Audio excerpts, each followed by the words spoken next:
So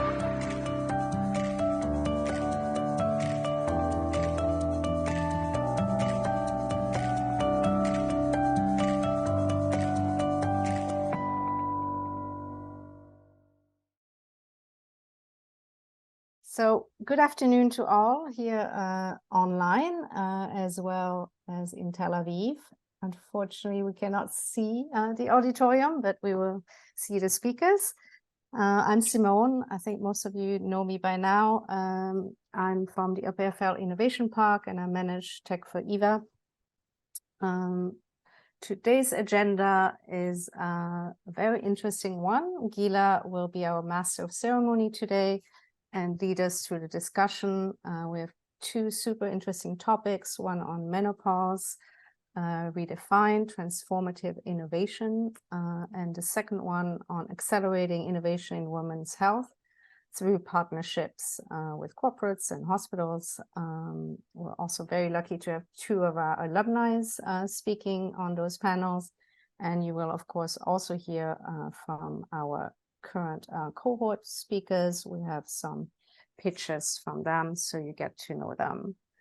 I also would like to thank Barnea for hosting today's Tel Aviv Roadshow in presence.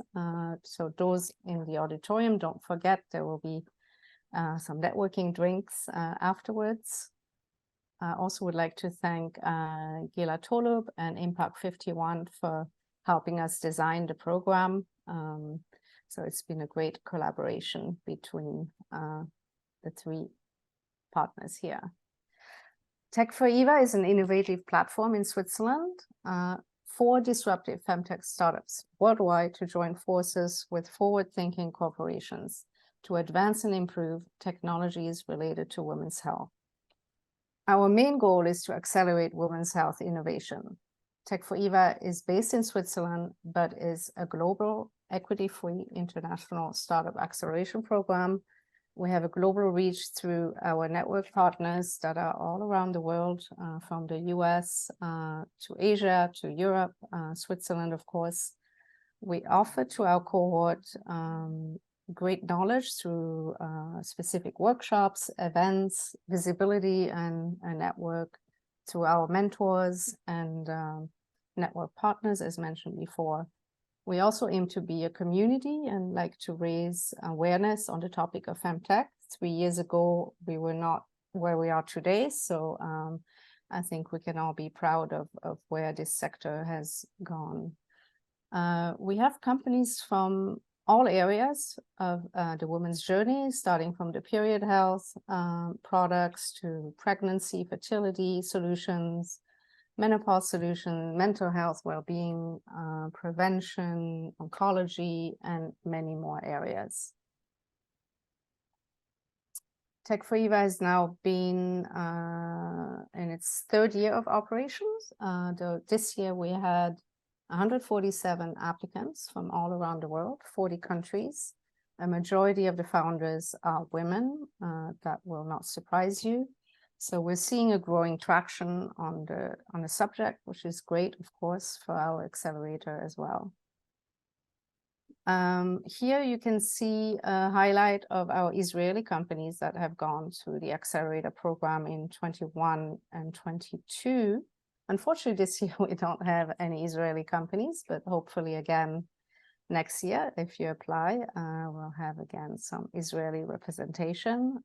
So Gene Tools went through the program, Carmel Diagnostics, Aquafit and Ima Health. Aquafit and Ima Health, as I said before, will be on the panels, so you will hear more from them.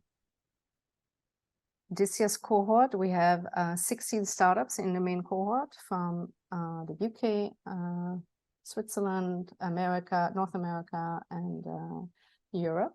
So here you can see their names, and we will hear their pitches later on, as mentioned.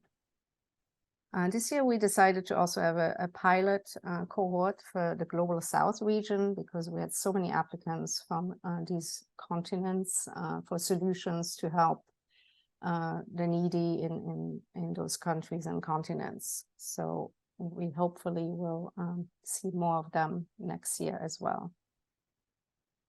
I'd like to thank all of our partners. So as you can see, we have both corporate partnerships as well as community partnerships, and they mainly help with raising the awareness of Femtech and promoting our events and Tech4Eva.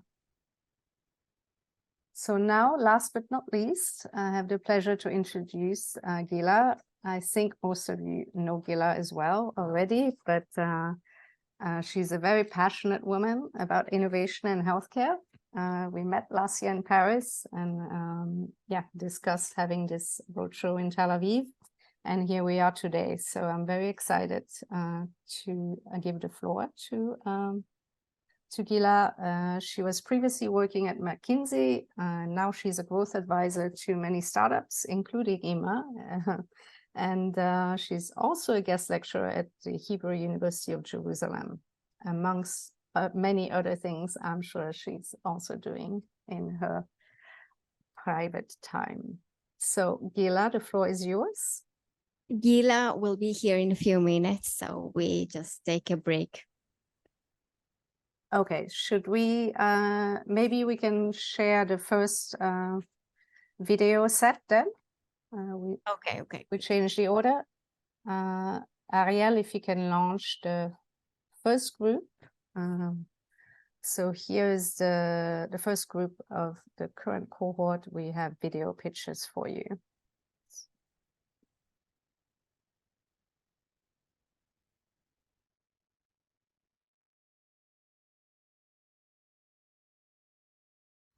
Today, I am pleased to introduce PredLife that innovates in the field of predictive medicine for breast cancer. As a woman, I'm totally affected. I would like to know what is my breast cancer risk to anticipate. Did you know that the breast cancer is the most common cancer worldwide? 576,000 new cases in Europe in 2020, and 30% are fatal. 20% new cases are women under 50, women who are not part of national screening campaigns. The biggest problem to solve is that the high-risk women are not identified. 3/4 of breast cancer have no family history.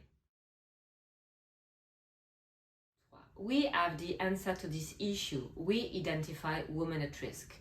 We have developed a unique breast cancer predictive test combining genetic data, mammographic density, medical data, and family history. It allows a personalized follow-up for early detection from 50 years old. Women at high risk benefit from a better follow-up with adapted medical examination. Early detection of breast cancer allows less invasive treatment and a better chance of survival. Our breast cancer prediction test was selected by the EU for the largest European clinical trial on 55,000 women in 8 countries. We market our test to doctors and hospitals, as well as to companies as a health checkup for their employees. This is a massive market opportunity. Firstly, the employee benefits market. All companies of all sizes and in all sectors of activity are involved. Secondly, the use of personalized screening for 125 million women in Europe. I've experienced the joy of a happy family, but I also know the pain of infertility. It's a struggle faced by millions of couples worldwide. Many dream of parenthood, but are left heartbroken by failed attempts, just as I was for 6 long years. At MI Infertility, we are changing the game for fertility treatment. How? We've developed AI-powered technologies that increase every couple's chance of becoming parents. The current method, in vitro fertilization, is costly, emotionally draining, and only 30% successful. We are here to fix that. With a team of 30 AI and medical specialists, we've crafted 2 game-changing technologies. We designed an application to assist embryologists in the crucial task of selecting embryos. By using advanced AI, we transformed a subjective process into an objective one. This technology gives every couple an equal chance, regardless of the embryologist's experience. Then we rewrote the story of ultrasound ovarian monitoring, a crucial treatment step. In the past, multiple clinics visits were a roadblock for many. Our solution breaks those barriers by allowing tests in local gynecological offices. Our AI delivers precise results online, bridging the gap between the patient and the clinic. Well, the infertility market value is today $33 billion, growing at 8% annually, with global infertility cases rising by 10%. We target IVF clinics worldwide to supercharge their efficiency and slash costs. Currently, we are partnering with clinics to validate our tech, but we need your support. We're asking for $2.5 million to fund clinical trials and certification. Join us in making dreams come true, changing lives and reshaping the world of fertility treatment. Thank you. My name is Ula Sankowska and I'm CEO of MIM Fertility. One couple out of 6 is infertile, and this number is increasing yearly. But do you know what's worse than having such a medical condition? Absence of diagnosis, also known as idiopathic infertility. That's what 1 woman out of 5 and 1 man out of 2 have to go through. In other terms, no available test in the market can explain the reason behind their condition. That leads to years of medical wondering and guesswork-based treatment. At Beyond Genomics, we have developed the only test in the world capable of diagnosing every infertility, idiopathic included. In fact, the common denominator between infertile patients, idiopathic or not, is a defect in DNA damage repair and premature aging. Aging is reflected in what is known as aging hallmarks, whereas DNA damage repair is reflected in telomeres, which are the end caps of our chromosomes. But there was no technology in the market sensitive enough, yet scalable, capable of analyzing these biomarkers. It took us 30 years, but we have invented one, and clinically validated it for infertility, but not only. Given that your telomeres and aging hallmarks are synchronized within your body, we only need 1 blood drop to assess whether you are fertile or not, and or to explain your infertility if it is idiopathic, to better guide you towards a personalized treatment.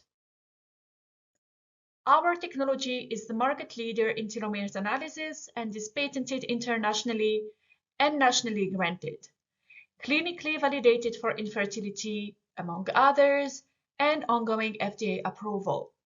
Founded only 2 months ago, we are already selling our tests in collaboration with 2 Swiss clinics. We are financially supported by major institutions, including Swiss Ministry of Economy and the Swiss Innovation Agency. We are open for collaborations, and may you need to assess your fertility status, our tests are available for sale. Don't hesitate to reach out. Thank you.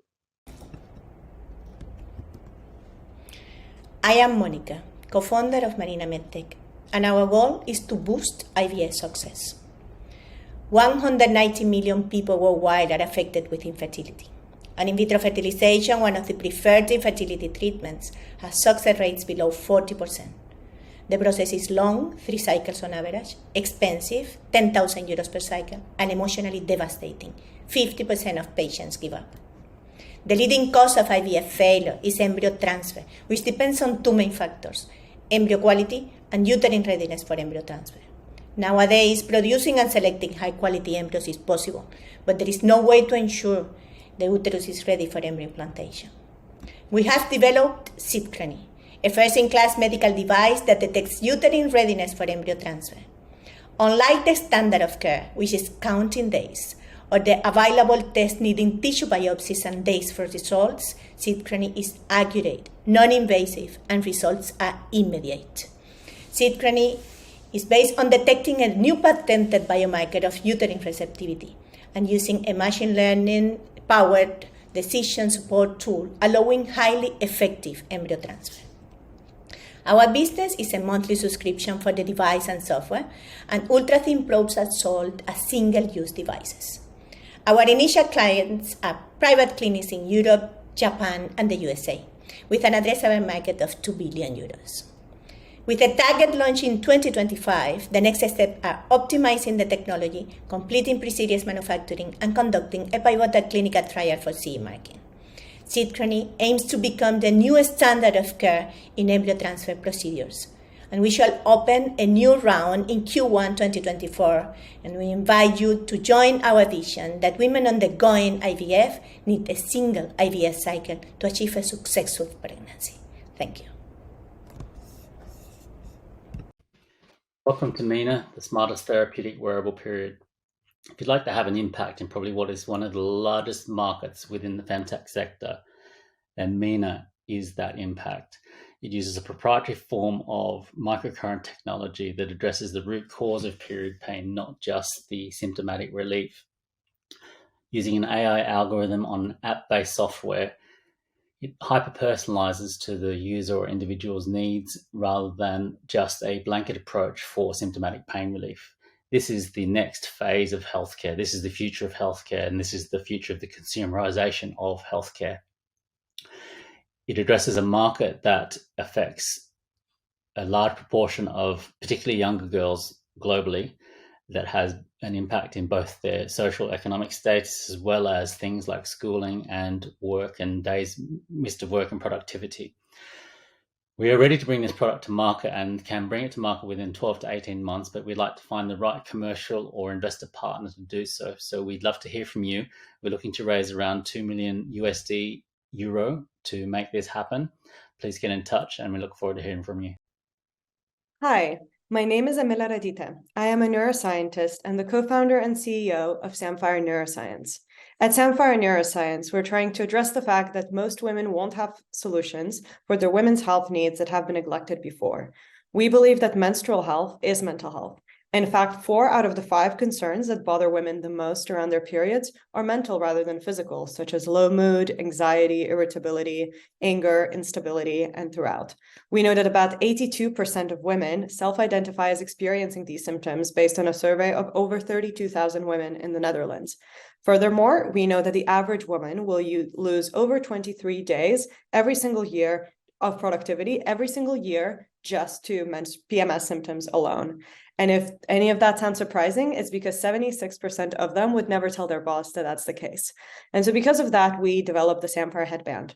The Samphire headband is our proprietary neurotechnology device that is completely wearable and looks like this hairband right here. You wear it on the top of your head, and with 20-minute sessions of stimulation, you're able to relieve the symptoms of PMS and menstrual pain, controlled by the 2 different parts of the hairband. This makes it the first medical solution for PMS symptoms, such as low mood, anxiety, insomnia, and irritability, as well as reduces pain sensitivity, which leads to most women not needing to take painkillers during their periods as well. So far, over the last 18 years that we've been in activity, we have received UK grants that have helped us in our R&D process. We have built up our proprietary prototypes. We have patent pending technology since then, and at the moment we are undergoing our EU CE marking as well as US FDA clearance for our Class 2A medical device. We're excited to be joining and we're excited to be launching in the EU and the US in Q1 2024. Thanks so much. Hello, everyone. My name is Gaia, and I'm co-founder of Hale. We are on a mission to become Europe's first virtual clinic for female pain, starting from the most under-researched conditions like endometriosis, vulvodynia, and many other intimate pain conditions. These pathologies impact 1 woman out of 4, and they affect physical functionalities, mental well-being, and sexual health. Daily care is essential to manage these conditions effectively and make treatment effects long-lasting. Our first product is a digital care app to manage pain at home. The app allows users to track their symptoms daily and receive personalized insights, reports, and treatment plans based on their data and their goals, covering everything from physiotherapy to mental health. We've just raised our pre-seed round and built the product, onboarding the first 100 users in the first month. We currently have an 80% retention rate and very high engagement rates as well. Our business model is a B2C subscription freemium model, but we're soon expanding into B2B agreements and partnerships as well. And for instance, we're developing right now a collaboration with a German university to conduct a study together. To reach our vision, we're going to soon complement our digital home offering with a more medical counterpart, allowing patients to actually build and pick their own virtual care kit. We are here today because we want to make a real and significant impact on women's health, and we're looking for partners, investors, and potential collaborators that share our vision. If you're one of those, I'd be happy to connect and explore how we can make a difference together. Thanks a lot. Okay.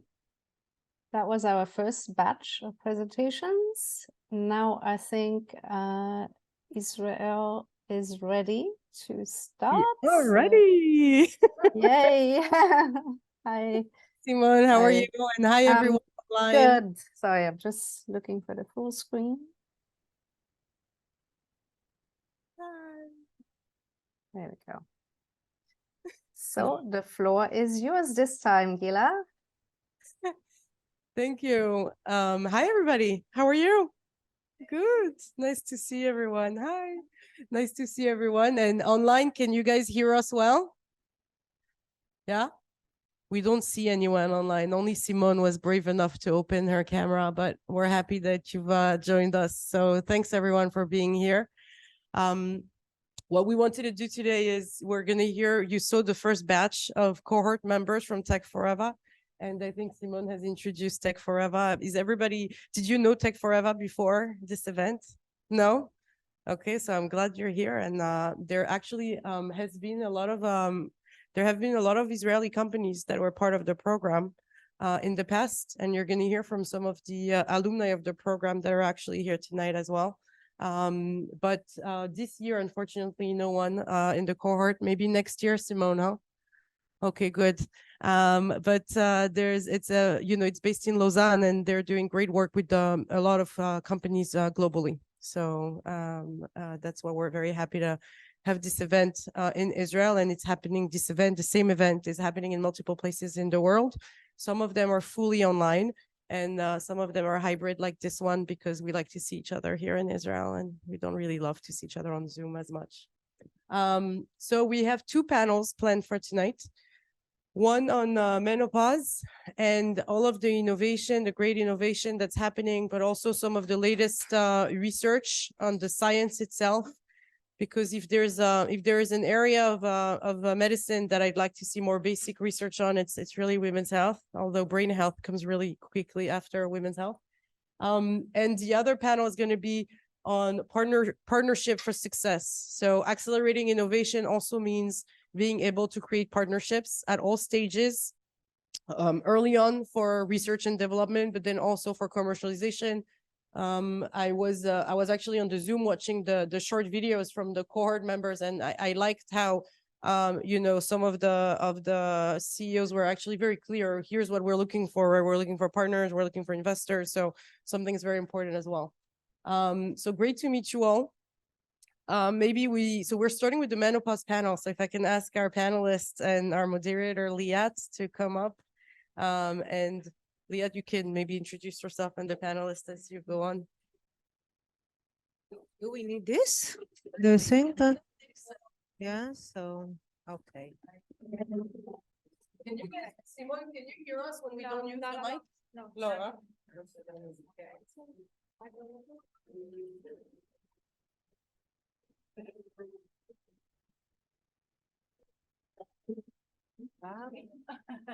רוצה אולי להעתיק לפה ככה יהיה מובן, תודה, דקה, רגע, אני מגבילה את משימת הצילום. לא ככה, לא, לא, סטיל כזה.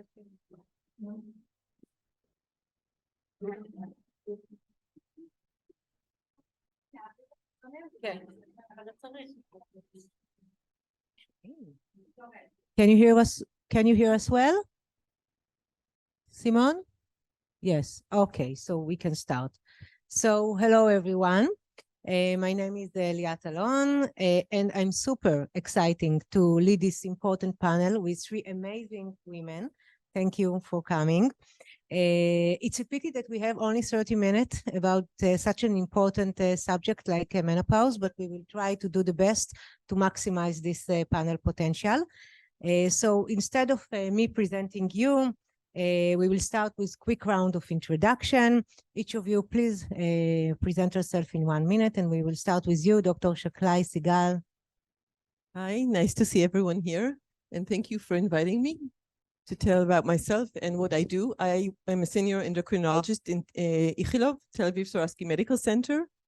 I see all endocrine patients, but I have two specialized clinics that deal with reproductive health, one of the menopause and the other is of early reproductive problems like PCOS, congenital adrenal hyperplasia, amenorrhea. I also try the best I can to do research, which I love very much. I'm also a PhD. I look at metabolism and beta cell function, estrogen especially effect on beta cell function, and also some clinical research that has to do with cognitive function and sleep disturbances in the perimenopause transition, and also probiotics and bone health in breast cancer women on aromatase inhibitors. Okay. Amazing. Okay, so hi. I'm Dr. Noah Hovav, and thank you for inviting me. Okay, so I'm a family physician, okay, and I'm a menopause doctor. I'm a co-director of the menopause school in the complementary school of the Tel Aviv Sackler University. Me and my co-director, Dr. Kupernik, who is also my mentor, started this school 4 years ago, and we're elevating or raising the awareness of menopause amongst the caretakers in this school. So we have their doctors, nurses, physiotherapists, and alternative endocrinologists and psychologists, and on and on. Yeah, so we've already, we have 570 graduates. And this November is the 5th one coming up, with 100 more signed up already. So this is one thing I'm doing. The other thing I'm doing is after 23 years of being a family physician, I decided that my passion is really in menopause medicine, which brings family medicine to higher levels. When you compound the understanding of the hormonal effects on all the other areas that I know how to deal with. So I stopped last October being a family physician in the regular clinic, and I founded a new community menopause clinic, multidisciplinary menopause clinic, the first one in Israel, and I think maybe the first one in the world. I tried to look, but every other menopause clinic is inside a women's health center. Dr. Hovav, you are telling all the answers to the questions that I have for you. I don't have what to ask you. Okay. Sorry, that's what I do. Kidding. Impressive. So first of all, bless you, because at Aquafit we deal with the women. I am a CEO of Aquafit Intimate. We actually are focused also on menopause, but really we deal with sexual wellness and intimate health. And we speak directly to women. We are direct to consumer. We developed an intimate gel stick that actually allows a woman to work with her vaginal muscles, address hydration, and also address pH imbalance, all of the impact of actually lack of estrogen. And we work closely with doctors as well. But we've seen that most women are actually more comfortable speaking to a product, and then we will refer them to the doctor. So we have a lot to talk about coming up. Thank you. I told you that 30 minutes won't be enough. So for those who don't know me, my name is Liat Alon. I worked as the head of patient engagement and communication in Novartis, and I'm super happy to be here as a representative of Impact 51.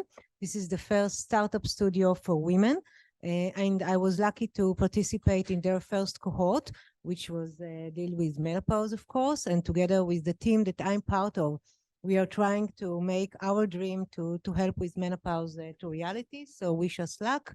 Let's see what's going on. Okay, so now we can start. So we will start with you, Dr. Hovav. As we all know, you're a family physician who specialized in menopause.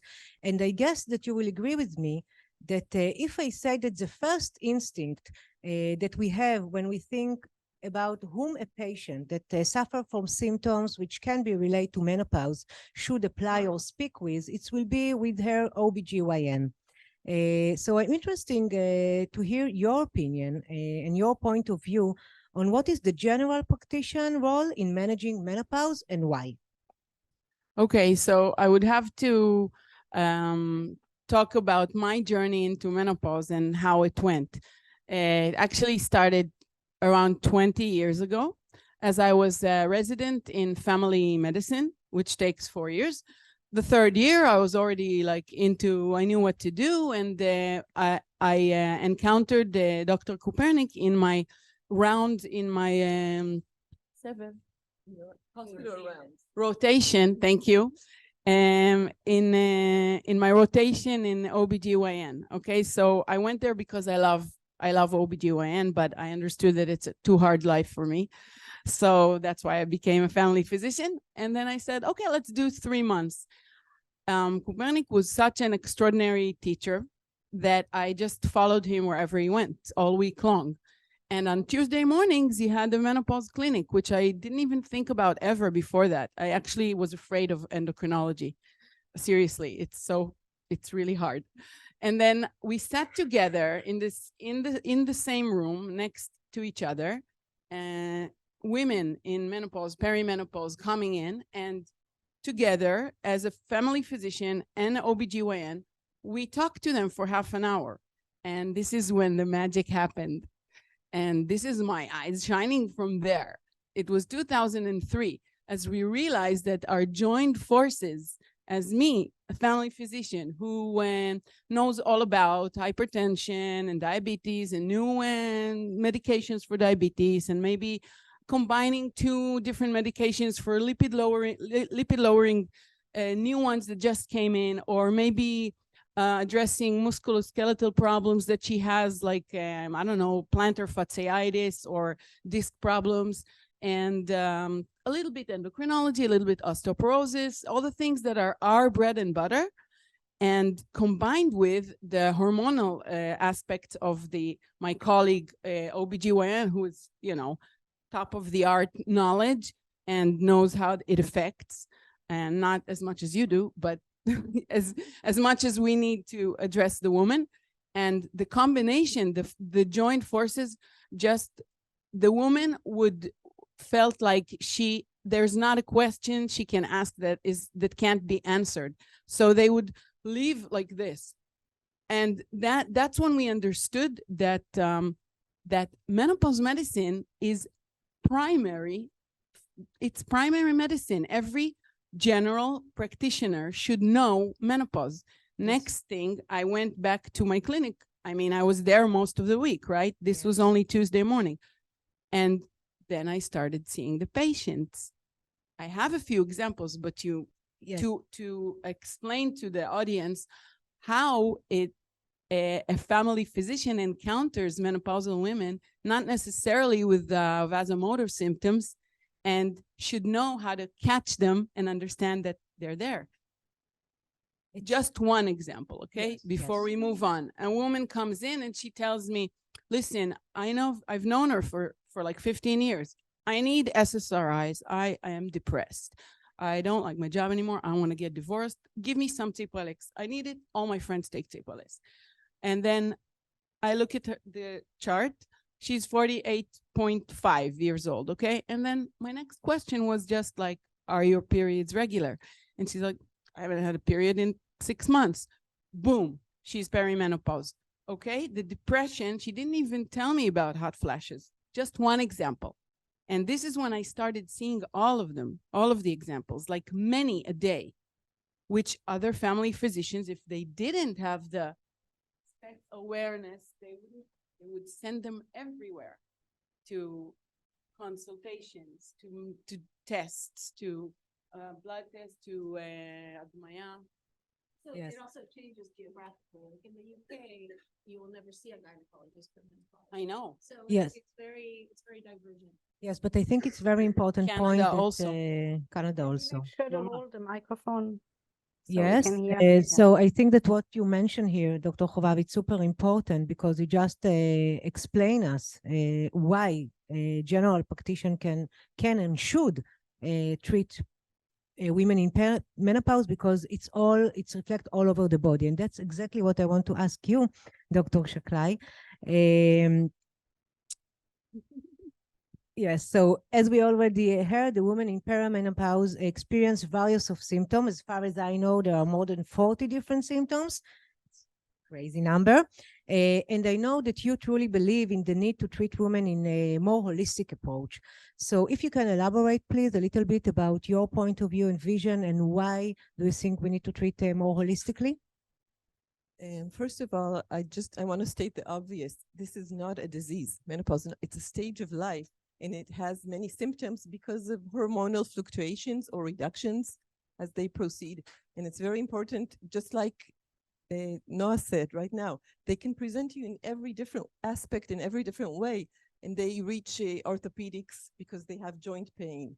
And they reach psychiatrists or GPs because they are depressed.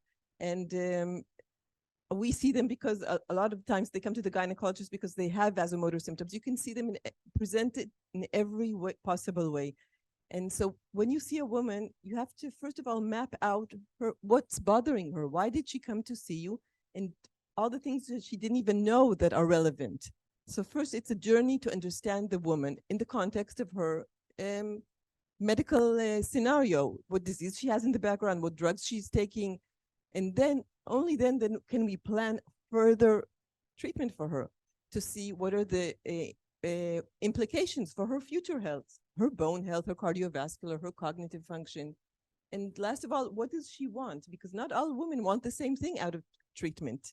It's not like you have some kind of infection, you get the appropriate antibiotic treatment. You have to see what some women come with reduced libido, and that's breaking up their partnership, and that's what they want you to treat. And some women come with reduced libido, and they don't want you to touch that point. So it's very, very important to know what's bothering the woman and try to address it with her.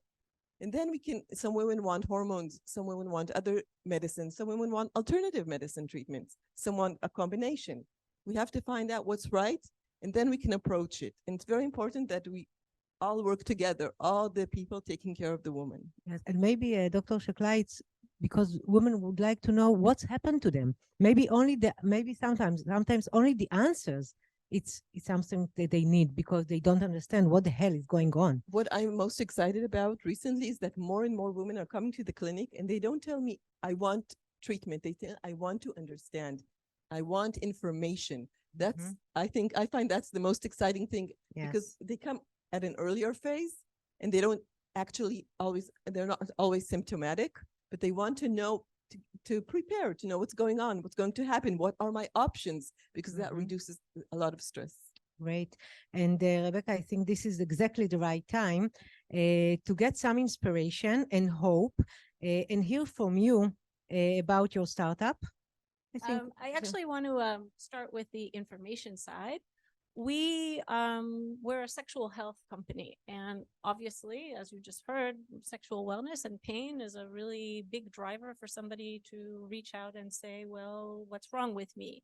And we also know, for instance, because we work with young women and postnatal women and menopausal women, you will always see among young women pain during sex, painful penetration in the Google searches.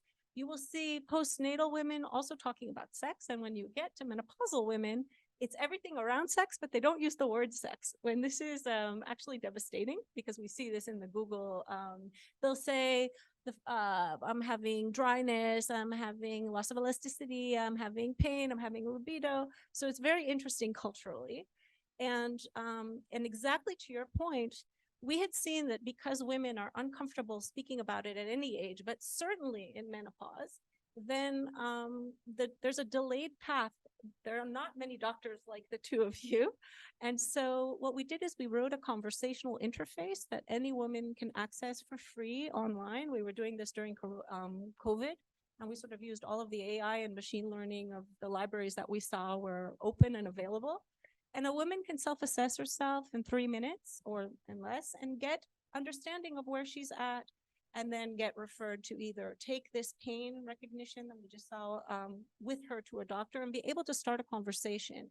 Because 72% of women go to a gynecologist because of vaginal pain, and only 40% of doctors ask women about sexual wellness. And Rebecca, your solution is focusing on menopause, or can you explain? Okay. We actually, it's very simple. Yeah, I will.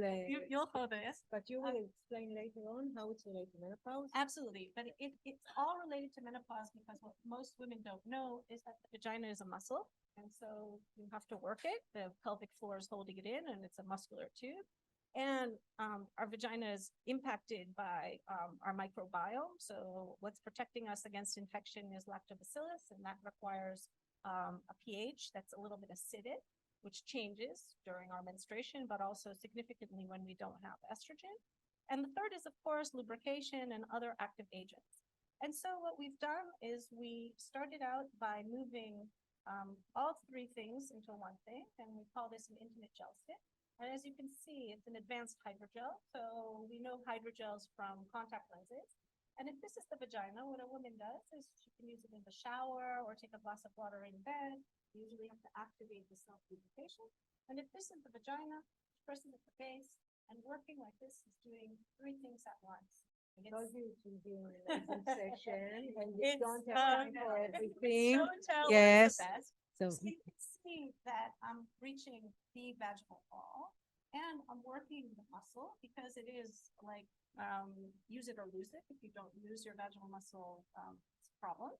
And it's balancing vaginal pH. And what we were starting to see, we started working with three groups of women: young women who suffer from vaginismus, vaginal tightening. And doctors often say, go have a glass of wine, it'll pass. It's actually growing because young men are watching a lot of porn, and they're making it to sex the first time a little bit too violent. And then we have postnatal women, but let's come back to the menopausal women. So exactly like you said, they've had, some women who are open to speaking about their sex lives. They've had a good sex life, and suddenly something's changed, and they don't know what. And so they will typically go to Google before they reach a doctor, Dr. Google, and they'll put in, I'm having vaginal pain, or I'm having more UTIs, or I'm looking for something for dryness. And we capture them at that moment. And the first time that they look at this, they're like, what is this? Like, nobody told me, like, what? I have to work with myself. I have to do something with myself. But we've seen that statistically, if a woman is exposed to this 4 times, this is already Googleese, then she'll come back and she'll order it. And we have a 40% return. That means that a woman has used this for 2 weeks. It's a gel stick, and she'll come back. And our menopausal women, the most interesting of them that we learned a lot from, were actually medically induced menopause. So we were hearing before about breast cancer and also BRCA. And these women have, they're taking estrogen blockers, which is saving their lives, inhibitors and SERMs, and they really tend to be a little bit younger. And they'll write to us at like 3 in the morning, look, I gotta save my marriage. I haven't had sex in 3 years. Like, what can I do? And they've tried everything. Some of them take local hormones. Some of them have tried gels. And really, it's this combination between mechanical, physical, and emotional. And it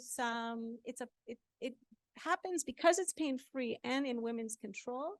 They work with themselves, and this has actually been incredible, like especially for women taking SERMs, where their estrogen is very, very extreme blockage. So it's great to hear that there are solutions. Can you take it? No, I don't need this. Only this. Thank you. Okay. So, and if we're talking about innovation and challenging the status quo, so all of you, Dr. Shakla, you, Dr. Chovav, and of course, you, Rebecca, with all your amazing solution, are really pioneer. And you, Dr. Chovav and Dr. Shakla, you are both work in huge organization, like in a startup, and you design new solution and for this domain of of the menopause. And I would like to start with you, Dr. Shaklai. Please share with us about the unique center that you launched in Ichilov Medical Center. What currently you are doing there, and what is your vision for this amazing and new center? I'll take you a little bit through my journey very quickly. I've been passionate for many years about the subject, but it was not very possible just because it's a gynecologist world to set up this clinic. So opportunity arose a few years ago when the gynecologists closed their clinic, and my colleague, Dr. Iris Yaish, who's an endocrinologist working with me and myself, we decided to suggest a combined clinic that we will sit together.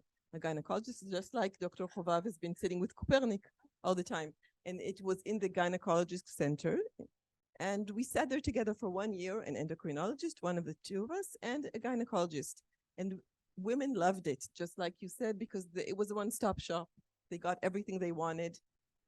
But technically, it was very different and logistically for many reasons, because it's two specialists at the same time. It has to be funded. It takes up a lot of the time. And slowly the gynecologist opted out of the clinic, and they said, you take it from here on. We'll support you and we'll refer to you. And it was done very nicely, because they did see that we have a lot of specialization that they don't have. They have a lot of specialization that we don't have. But we were kind of talking more to the women than they did, and finding all the things that they bother them and referring them to other specialists or taking on more specialists. So we took the clinic to the endocrine unit, and that's where it is right now. And when did you launch it, Dr. Shaklai? About 3 years ago. Okay. And how many women did you say around, or maybe I will ask differently? No. It's this clinic is once a week. Once a week. Yeah. And how can you measure the change? Like to treat in a holistic place, one-stop shop as you defined it, compared to me only visiting my OBGYN or GP? I think if it's a menopause specialist, it can be a general practitioner, an endocrinologist, OBGYN, anyone who specializes in menopause and takes upon himself to study the whole concept of it in every way. I find them just as good, because everyone needs another practitioner to help them with the things they don't know. Yes. So if I don't do an ultrasound, then I need the OBGYN. And if an OBGYN doesn't know exactly what's osteoporosis and what it means at this stage, he will need a GP or an endocrinologist. So I think anyone who takes the role of the coordinator and has the knowledge is fine. So what I wanted to say that's unique for the hospital is that I realized very early on that I need to make a lot of connections with specialists in the hospital. So from day one, I went to see the neurologist in the pain clinic, the sleep specialist, the rheumatologist, the oncologist, the hematologist after bone marrow transplant. And they were really excited to hear that, they were really excited to know that we exist and that they can refer us. Wow, so they started referring women, and I could also contact them and have a lot of consultation with them. I don't always have to refer the woman, because I can pick up the phone and they will answer my question. So, and this also opened up an area for menopause, which is not physiological, but early menopause, premature. A lot of women being treated in the hospital. That's kind of unique to a hospital setting, that after bone marrow transplantation of a 22-year-old woman, she can. Wow. Yes, of course. Premature. Yes, immediately. Ovarian insufficiency. So all of these settings has enabled us to make a center, which although the primary physician sits in one place, he can branch out to all these other disciplines. This is great. This is really great. Are you publishing the data? That is, are you doing, because we've seen from our side that there's such a resistance among pharma, et cetera, to actually look at estrogen and its impact on everything, right? On bones, on mental health, on sexual health, et cetera. So if you're collecting this data, are you making it available, or do you have a strategy around the data? Because this is very interesting to us. I don't know if it's that novel. I mean, that estrogen affects everything in the body. And every part of the bone. Yeah. What we're trying to look now is we just started a clinical trial with the head of the sleep unit and the head of the cognitive function unit, all three of us, and we're looking at women during the transition phase and to see their cognitive function and their sleep patterns, and that we will publish, for example. This is great. It's related also to the vision to the next stage.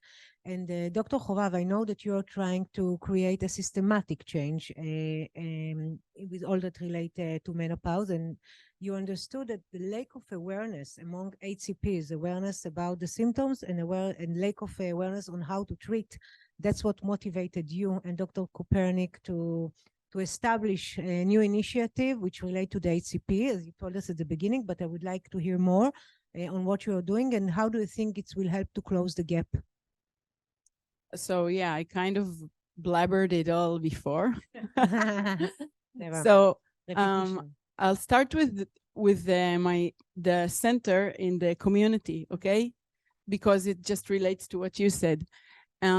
There's around 1,100,000 the menopausal women in Israel in 2021, when I was looking it up for one of my lectures, okay? There's so many women who are at this age. I'm not saying each one is symptomatic. I'm just saying between the ages of 45 and 70, it's above more than 1 million women, okay? So think about the beautiful center that Dr. Shkla is running in Ichilov. It's once daily. They see once weekly. You see like how much tops, around 15 patients, maybe tops. I know from when I sat next to Kopernik, we never saw 15. It was 10 tops a week. Do the math. How many are women in, say, each hospital? I should schedule on 20. When I'm 20, I will schedule exactly an when you're appointment. born, because there's about 10 hospitals, maybe in even less in Israel, that may have a menopause center. You know what I'm saying? So the thought is to teach all the GPs this. My vision, okay, my dream is that every single general practitioner or family physician will be comfortable. I'm not saying that they'll know everything that you know and I know after 20 years of practice, menopause, okay? I'm just saying that he won't be afraid. He'll just know the top things. He'll have to do our course, for example, or they'll have a different course in the medical schools, maybe, you know, later on. So it will be mandatory. You have to, they'll have more questions in the tests, in the finals.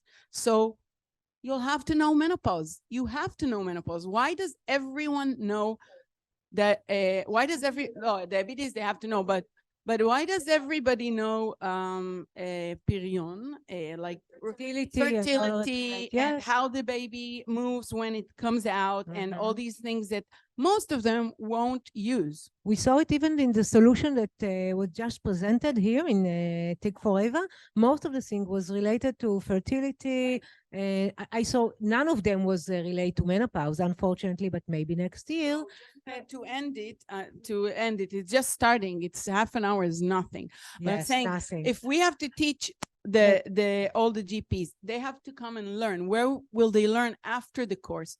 Next to me in my No, center. you're doing a They'll sit great next to job. This is really a bless. It's amazing. Last question. How many physicians have gone through this training session with you and Dr. Kopernik? It's about 60% physicians every course, and 40% paramedical. Okay. So that would be, just do the math, I don't know, 570 graduates. It's amazing. About at least 400, 350, and 60% physicians. And you start seeing it. You start seeing it in the impact, right? When you are trying to schedule a meeting with a physician that is specialized in menopause. First of all, amazing, and we would love to work together with you. But just to give you a sense of consumer numbers, you're treating 15 and you're treating so Aquafit actually has a quarter, about 5,000 users, 5,000 women who are actually turning to us on their own, only in Israel. every quarter. So that's and this is because they're looking and they're proactive, and we speak with every woman. So the fact that you speak with a woman, most of their issues is that nobody's listened to them.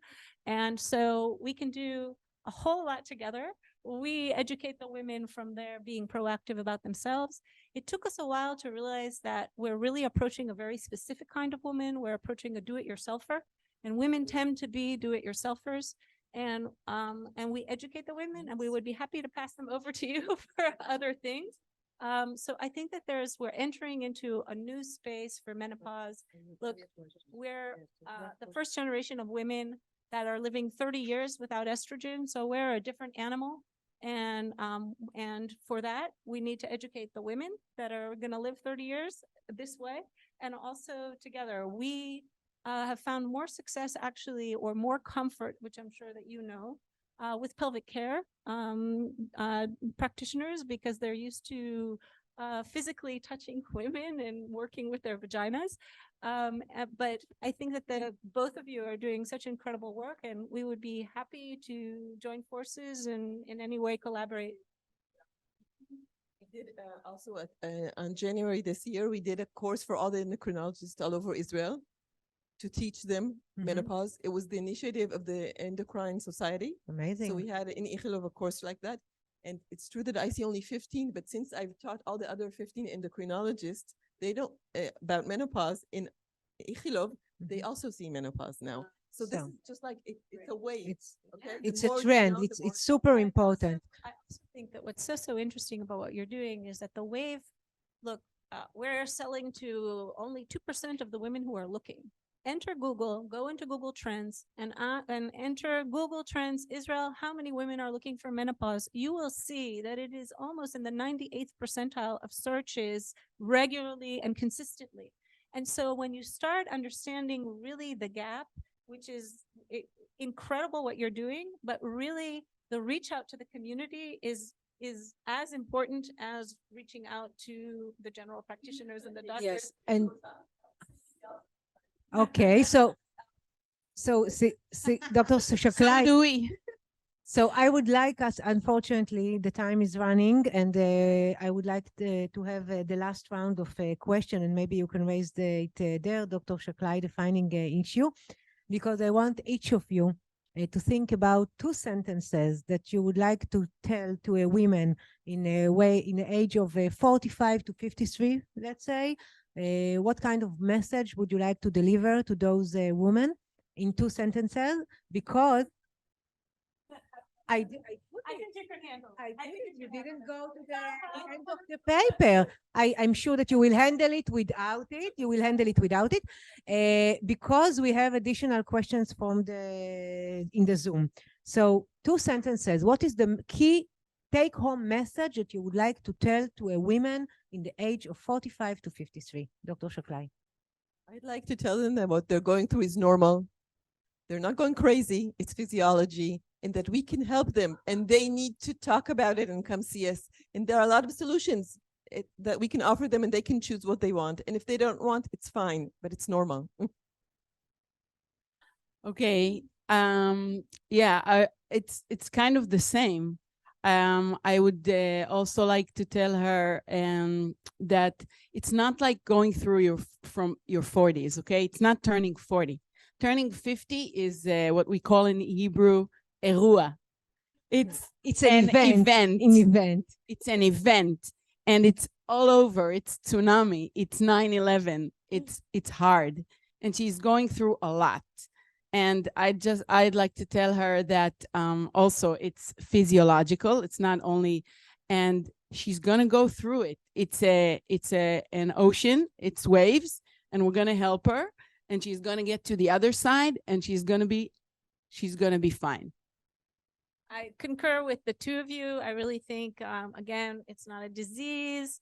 There are things you can do for yourself. There's a lot you can do for yourself. And I also think that that menopause is grouped together as one thing, and it really has very, very different stages. The initial stage of depletion, and then complete depletion of estrogen. And I have to say, from an emotional and mental perspective, I think once you're over the transition, as it's called now in the politically correct, I think it's amazing for women. Think of yourself going back to age 12, where you're open, everything is open, you don't worry all the time. It's a really amazing, amazing, amazing phase. And I also think it's an incredible time to be an entrepreneur when you're menopausal, because you're already under so much pressure from other things that you just add two more others, and you get to speak nicely with entrepreneurs investors, who still don't believe that 50% of the population has vaginas. So it's like we've heard that one as well. Is there a market for this? Oh, really? Let me go check if my wife has a vagina. Let's see if that works. So is there a market? Is there a market? So I really think that you're hearing very, very broadly, menopause is not a disease. There's so much we can do for ourselves. There's what we can do for ourselves. There's what we can do with medical professionals. And it just has to be spoken about, because we're seeing that women are not speaking about it. And if I had my wish, I would like that every general practitioner would have a little sign in his or her office that says, if you're experiencing pain, talk to me. If you're experiencing menopausal symptoms, talk to me. Just exactly. So after I was in total depression, after what you said, Dr. Chovav, tsunami, event, 9/11, whatever, then I'm kidding. But what I would like to say, yes, no, it's okay. But if, no, I totally agree. What I want to say, if I may say a few words. First of all, I would like to thank you personally, for the three of you, for this amazing panel. What I can wish, or maybe a message I would like to deliver to those women, which I'm part of them.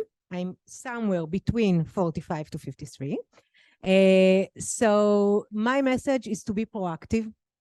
Since I'm really believe in the empowering the patient, it's part of the thing that I'm doing a job. So I'm doing it also by myself, regard myself. So ask question, don't be shy. It's not a taboo. You should speak about it. You should learn about it. Be proactive in taking care. And there are such an amazing people, part of them are here in this room, that can take care and treat you and advise you. So I totally believe that this is the way. And I really would like to thank you both about your life mission to close the gap with all that relate to menopause among HCPs, closing the gap of awareness, closing the gap on how to treat, and on the other side of the women, close the gap from this side as well. I truly believe that in a few years, the husband won't need to check if their wife have vagina and if there are 51 of the population that need treatment or not. Okay. So we have questions from the panel, from the Zoom. There's a couple of questions indeed. There's a question from Loana from Lumawund. At what point ideally a woman should start treatment for perimenopause or menopause? You're talking about hormonal treatment? I'm assuming, yes. Well, I see perimenopause as a stage where I am a little bit more open to offer her a spectrum of treatment options. Because later on, when she is like into menopause, that a year has passed already, at least a year from her last period, then I would be more proactive to push the hormonal treatment forward because of our window of opportunities. But when she's in perimenopause, I feel like the ball is more on her court, so she can choose what fits her more. Like there is plant treatment, herbal treatment with Agnus castus, which is probably because I think it's from Switzerland. Some of them of the herbal. No, that's the cohort. So the Agnus castus, we have two prescription medicines here that we can prescribe, and it can alleviate many symptoms of perimenopause, vasomotor, sleep, mood disorders, and even regulate a little bit the bleeding. Another option for perimenopause, which I offer, would be for of course, the women who it's not they don't have risk factors for venous thromboembolism, would be combined oral contraception. That would be a great idea for the younger women who are perimenopause, because it offers them protection on one hand from pregnancy, and on the other hand, it just alleviates the symptoms and to a very nice and even line. The third option would be cyclic hormonal therapy, and again, it's not exactly to the point where I can tell you if she's 2.5 years perimenopause, that's when she should start. No, I give the question to her and see how much. Me also being a perimenopause, I don't know, because I started 9 months ago, I was perimenopause, and the cyclic hormonal therapy was 8 months in my drawer until I had enough with one of the symptoms that bothered me too much, and decided this is when I'm going to start, because I knew I could also start a year later. So it's a journey we have to pass with the woman and see where she's at. Many times I see a woman that wants to do the herbal medicine first, see if her ovary still works. Maybe we'll know exactly when we're menopausal. When you start hormonal therapy, when you're perimenopause, you'll never know when you were really menopausal because you started it before. This is what we are striving for.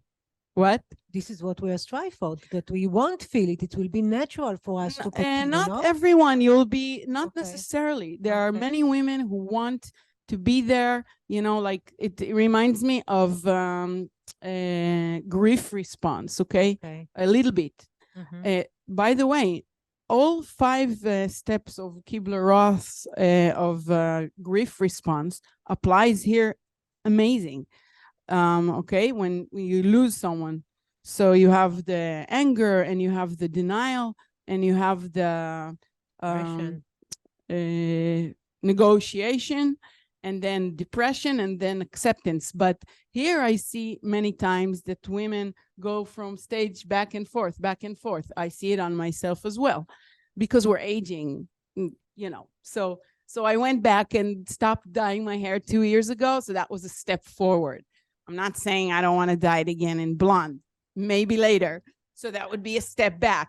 And then it's also physical stuff, but it's very also mental stuff. So I'm tired, but 2 years ago I did this like that. And now I have to sleep at noon too, so I can recuperate for the next half of the day. So what?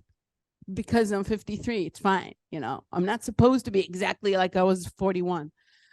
So it's acceptance, 1 step forward, 2 step back, 1 step forward, like that. That's how I see it. And this is, we should follow, and we should hand by hand go with her to her steps. And us, if you don't take hormones, you're going to have a heart attack. It's not one size fits all. It's super personal. It depends on the patient will.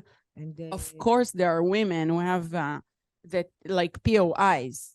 There, you're going to crusade the hormone and say, the premature ovarian insufficiency, the one that Dr. Shkla explained that lost their period before the age of 40. That's a woman you should really explain and see and give her all the slides, and she has to understand that she loses, she risks herself more than if she doesn't take hormones. Yes. Do we have more questions? No.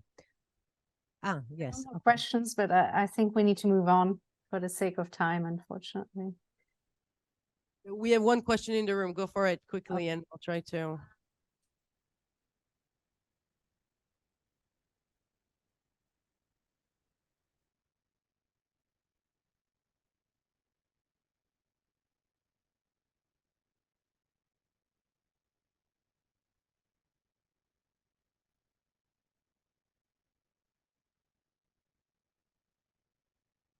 So the question here in the room for those online is that there are a lot of different symptoms or different things, and women need to connect the dots.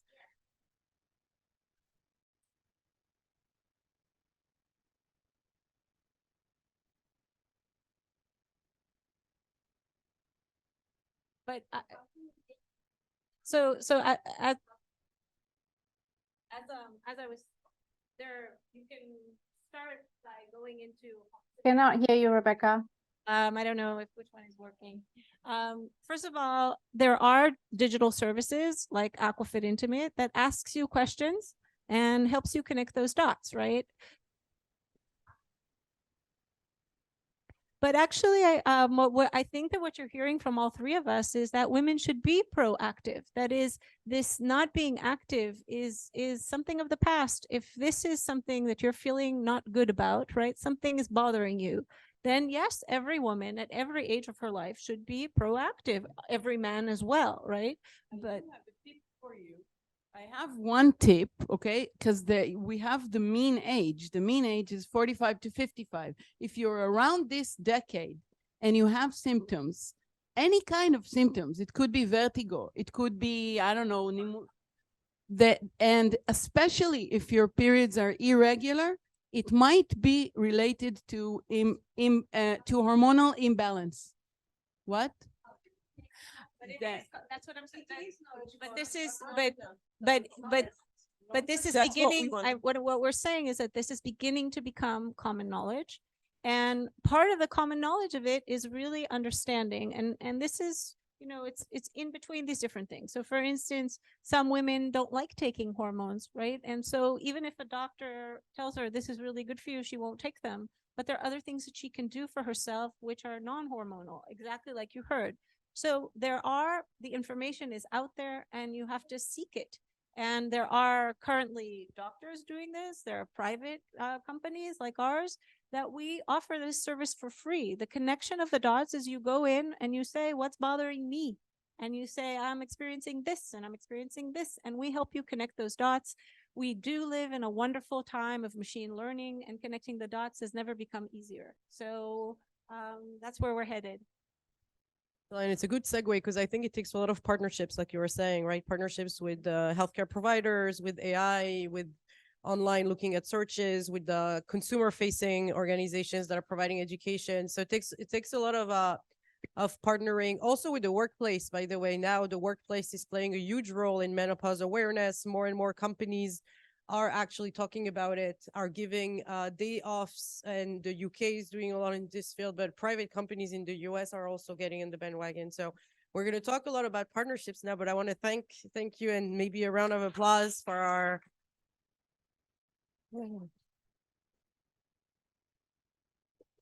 and so to talk about partnerships, we're going to have on the stage different players that are involved in doing more and more in doing these partnerships, in enabling innovation. Because what we want to talk about also, and for everybody online as well, is how do we take all of this knowledge and accelerate innovation in a sense, right, by working together. So here to join me, so Inbal couldn't make it. Unfortunately, Inbal woke up without a voice. So she woke up unable to say one word. And to fill up for Inbal is Naama Caspi, who works in Ilba's team for Bayer. So first of all, we give her a big round of applause that she's filling in last minute. No, big shoes to fill, but you'll be great. Dr. Shiri Pergament Scarpol. Yeah, Dr. Shiri is fine. Thank you very much. From from Clalit Health, and she's part of the Clalit Innovation Center. So also doing a lot of partnerships. Beatrice, CEO and co-founder of Ema Health, and also a graduate of Tech4Eva. Israel. Right. And okay, I don't know. And Inbar from Barnea Law, who's a practicing lawyer that deals with a lot of different questions around partnerships. So maybe we start with a quick round of intros, and maybe former partner at McKinsey company. do we need to mute someone, Simone, on the Zoom? You got the power as co-host, so that's good. So maybe you introduce yourself, and maybe you could say a few words about what is most important for you in the context of partnership for innovation.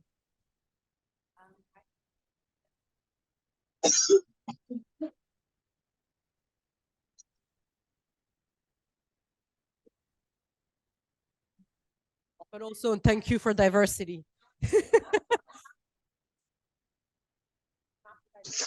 Oye, hicieron la presentación, unos pocos de los pitches. Nosotros Italian, but crearon los paneles de control.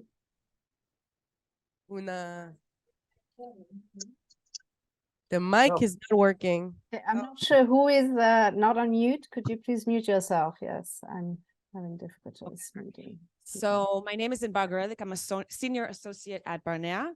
I work with startup companies and I work in the high-tech field, which means I advise high-tech companies, also some low-tech companies, from day one or even before day one when their entrepreneur comes and wants to advise on how and when is the right time to incorporate a company, founders agreements, roadshows, connections to VCs and financing, and then afterwards what to do with whether it's marketing agreements or distribution agreement, clinical trial agreements.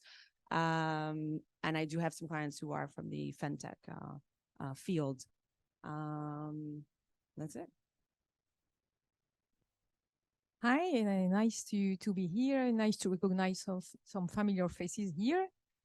So I'm Beatrice Shemla, CEO and co-founder of IMA Health. So in a few words, we are building a comprehensive solution to allow a woman to perform her own transvaginal scan from home. So it's a comprehensive solution. It means ultrasound system, hardware, plus software and AI algorithm, so that we are able to build an automotive report to have a KPI on top of the images. So women don't do they just do the manipulation to have the scan, but they don't manipulate. This is very simple. And then you add on top of the image, you add the KPI so that the physician have everything he or she needs to have. So it's a comprehensive solution. As you see, there are hardware, software, AI. So it's a lot of things. So if we are in the context of partnership, it's obvious that we need partnership, and we work with these ideas. Like, we can't do everything by ourselves. So we built a lot of partnership, technological partnership, commercial partnership, everything. So I think partnership, of course, is something very important for us. So this is a good subject. Thank you. So I'm Shiri. I'm a pediatrician in my background. I work mainly in the community health services at Clalit. For a while, I worked in Dana Pediatric Hospital, and where we established a cancer survivors clinic, so I can relate a lot of what you and Dr. Shaklai spoke about. And today I work at Clalit Innovation, which is the innovation division of Clalit, in the internal entrepreneurship and internal innovation department. And I'm actually leading the area of our innovation centers in the field, both hospitals and community regions. And I'll tell you more about that later.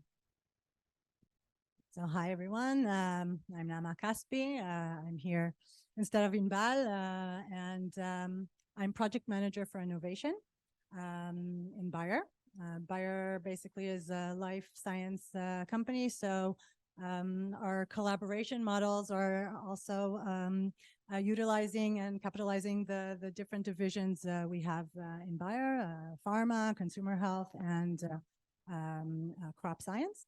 So yeah, I think collaboration and connecting the dots is a lot of what we do in our role, especially from a local perspective, bringing the local solutions to the global needs, and vice versa. And many of what we try to do is bring basically Israel, showcase Israel and what we have to offer in terms of innovation and ecosystem and the powerhouse we are to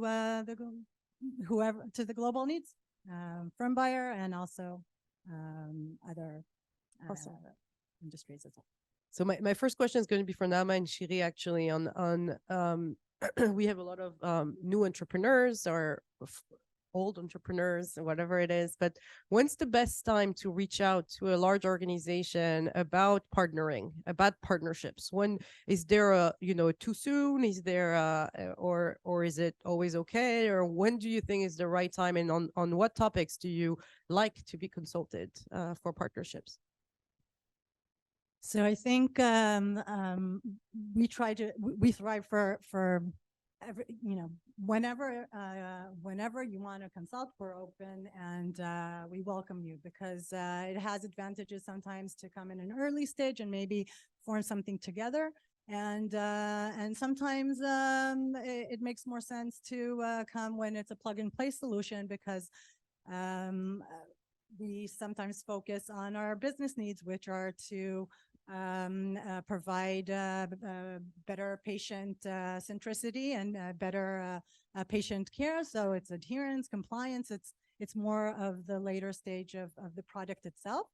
I think from a local perspective, we're definitely looking to collaborate more in a later stage, but we're always open to make the right connections within the organization. We have the R&D, which they start early. We have the clinical trials. So I encourage everyone to first approach and try and ask, and we do our best to try to find the right contact person within the organization.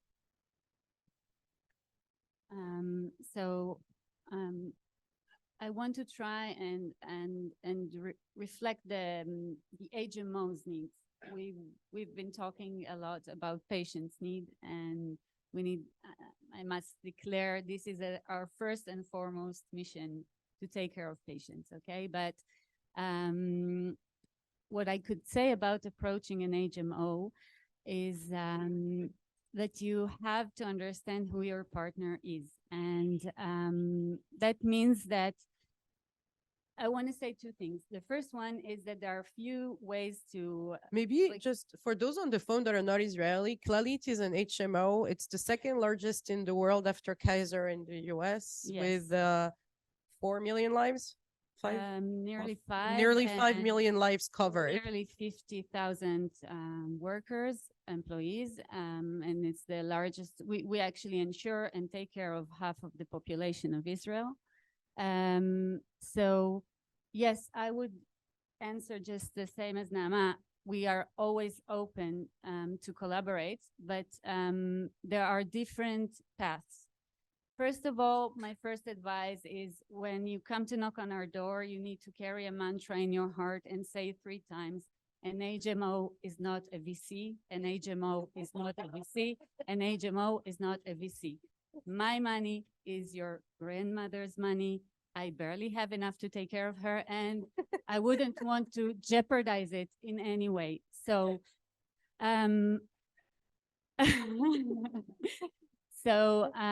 but we do have a lot of other things to offer, seriously. So if you come at an early stage, you can have access to our data. And Clalit has put a fortune in the past couple of years to create a platform that can give access to a very secure access to data. And it's for internal research, but also for partners from the outside. It's always need to be taken into concerns that it's for developing really health solutions. And then the other... What do you mean by health solutions? Do you have a definition that... Okay, I'll give an extreme example.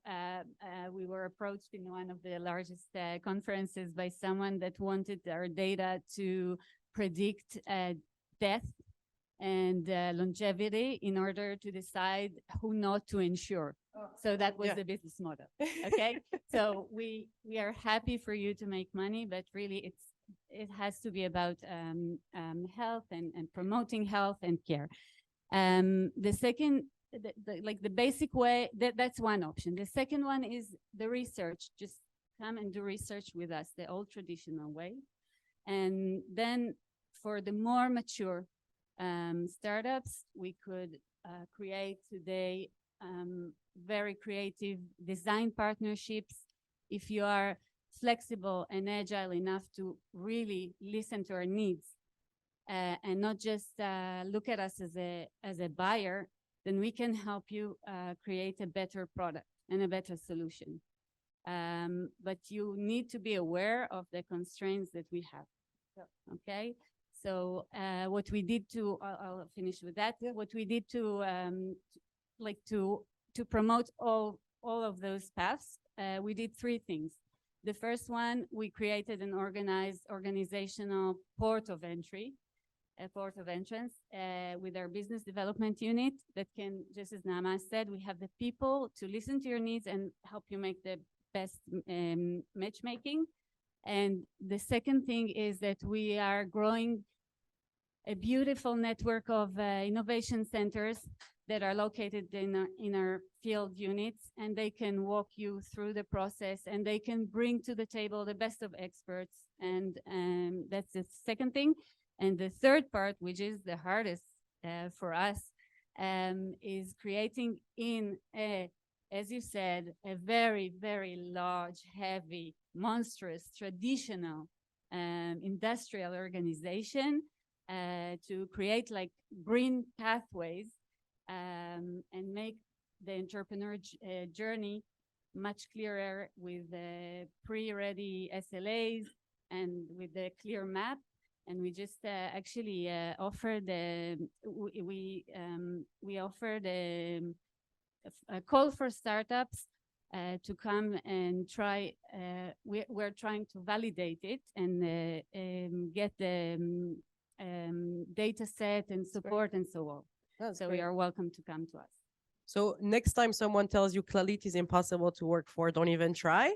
Now you could say that they're not a VC, but they have great data and a new path that you could try.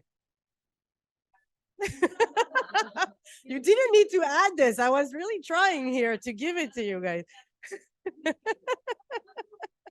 So, bouncing off of what you were saying, like, come see me, not as just a provider, but also as someone who has its own problem, and let's try to make this a win-win, right? And you and I talk a lot about this in partnerships, the point of like coming into a partnerships with a win-win mentality. So this is exactly the point. I think partnership is just like common sense. So just not think everybody about, has it. Yeah, common sense. So what I can bring to you, okay, and what you can bring to me. So just have to listen to the other parts and say what do you need, what is your pain, and how I can help you, and how I can help, and then what you can bring it to me, and how you can help me. So it's just a question of common sense. So sometimes it's a question of money, but money is something that you bring to someone and they give you a service then. But sometimes it's completely something different. You can bring, as you said, data, or you bring, sometimes ideas. So, for example, we are early stage, and we started to discuss with corporates. But okay, we didn't, started a very a big study, etc., because we are not ready to. But we started to discuss, and we exchanged ideas. And already, it's something very important for us to have these ideas. To know what is the need of a big corporate in this special fertility space. What we would like to have, etc. So again, it's a kind of common sense. And I think the first thing is to start to discuss. Okay, here I'm here. This is my need, and then what do you need? And then things come naturally, and then you can find something to do together. So we do a lot of partnership. So it could be in technology, it could be in clinical trials, it could be many things. So. Yeah. So maybe inbound, a lot of people have common sense and they want to get into a partnership, and no, not really. They want to go into a partnership, but most people who get married don't think they're going to get divorced, and sometimes 1 in 3 that happens. And so in partnerships, how would you come from the legal side of you, but how do you view partnerships? What do you think is most important when setting up a partnership? So I think partnerships, from my perspective, could be divided into two. There's the partnerships of the actual company that 2 partners or 3 partners want to establish in order to have a vehicle for their idea. And there are partnerships between other entities, organizations that want to help them, and they have their own interests. What I wanted to say is that seeing women or having women be in this field maybe as opposed to men and being in a male dominant industry. I think that we might not all, I mean, not everybody has common sense, which is not common, but we all have a common interest. Even every male VC partner has a mother, might have a sister. And seeing this is very exciting for me. Talking about partnerships, there's always a concern. I don't know what about women, but when men come over and they want to have their own idea, they want to share it, they're very scared, and they heard about NDAs, and they want to sign everyone in their ends on NDAs. So what I want to tell you is, first of all, don't be scared. The chances that someone has the same passion, has the same motivation, has the heart that you have to whatever idea you have, and would do something the same in order to compete with you is quite low. You will only benefit from sharing with other people and other experts or key people in the industry by sharing. But what I would say is, talking about marriage, or let's say insurance, for this collaboration between two parties, because usually the startup company doesn't stand on one person by themselves. It's very, very difficult. It's a long run marathon, and we don't know when it's going to end and how it's going to end. So partnering with someone is very important, but we want to also ensure what happens if it doesn't work out. And these are things that we need to discuss pre-marriage, sort of, so to speak. So what we would advise is to have a founders agreement. And when we send over our, let's say, our potential company, we send a questionnaire saying what's going to happen when one of you doesn't want to continue or has something that is external to the project. It's, there's life. Aside from this project, there's life. So what are you going to do? How are you going to separate? These are questions that, when you're excited and happy and fall in love with your project, nobody thinks about, but it has to be discussed in the beginning.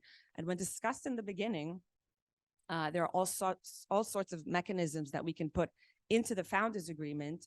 So in the beginning, having to discuss it with your partner who you thought, what do you mean? I'm going to quit my job and we're going to do this together, and, not going to work at anything else. We're just going to put our minds and our time and our sacrifice our family for this new thing. But then something happens along the way, and then, someone doesn't want to leave because they maybe want to have some shares because they know it's a good thing, and there's money on its way, or still, their heart and soul is still into this, and they don't want to give it away. They don't want to give up their year or 2 years hard work.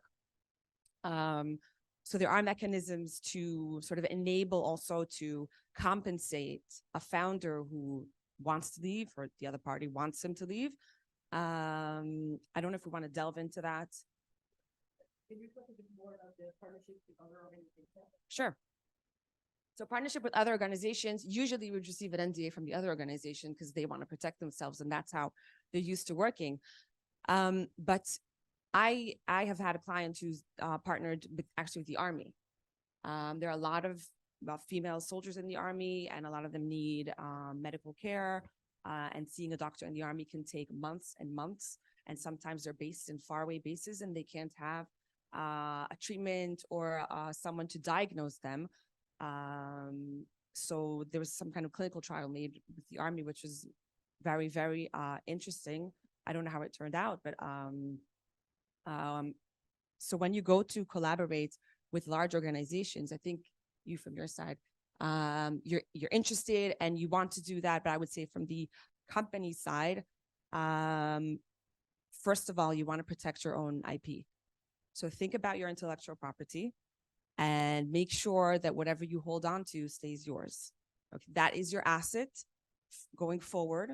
Thinking about the company, being purchased or selling your IP to someone else, or even to one of these organizations. But first of all, make sure that the IP is yours. So that is something that we can take care of on the sort of collaboration agreement side, just to make sure that nobody has the wrong impression. Because when we discuss collaboration, it's very exciting.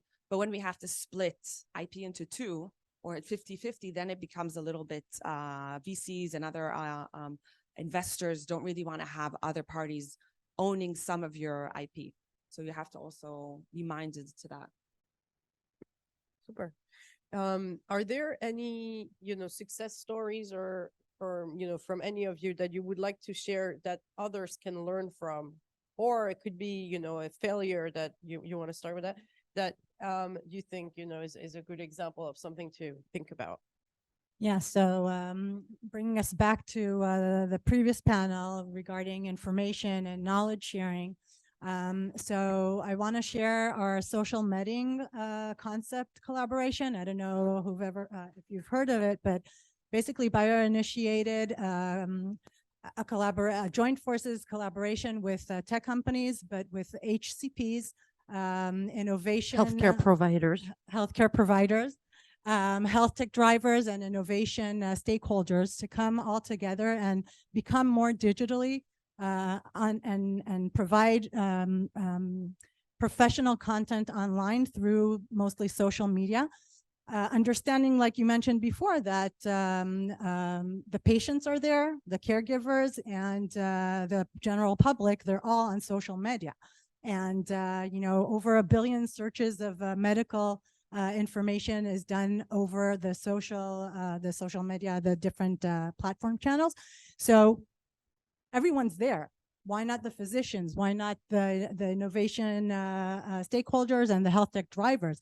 Like speaking about menopause, for instance, if all the HCPs would bring their professional content online and make this information accessible to them, then what you mentioned before, people would be, female would be more aware of becoming perimenopause and of the symptoms, that it's not only hot flashes.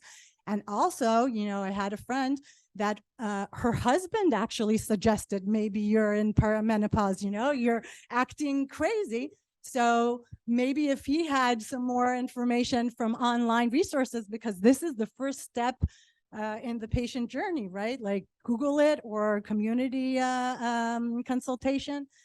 So this is basically a collaboration we're very proud of, and it's becoming wider and wider. And I encourage everyone that has something to say to be part of it. We are basically supporting with tools and a community and providing knowledge from LinkedIn, Meta, everyone that has. So you source, just so that I understand, you look at all the social media to take out the insights and you provide that to the innovators, or? We enable a platform to support the community that is willing and understands the need.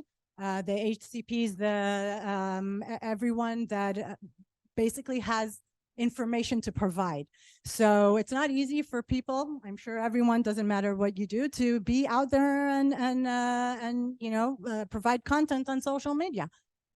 There are some it's a method, right? Like how to write a kind of attention boosting post, how to put the right picture, how to make the right live Facebook content, and so on. I can, of course, elaborate to whoever is interested. But cool. Thank you. Yeah. Any success stories or maybe war stories that you want people to hear and get a lesson from? I was just thinking about one example. I cannot mention the details. Actually, it's from a different field, but as related to what I was telling you before, a very young startup that came to us to try and build a tool to better predict reaction to a certain treatment, which was normally try and fail.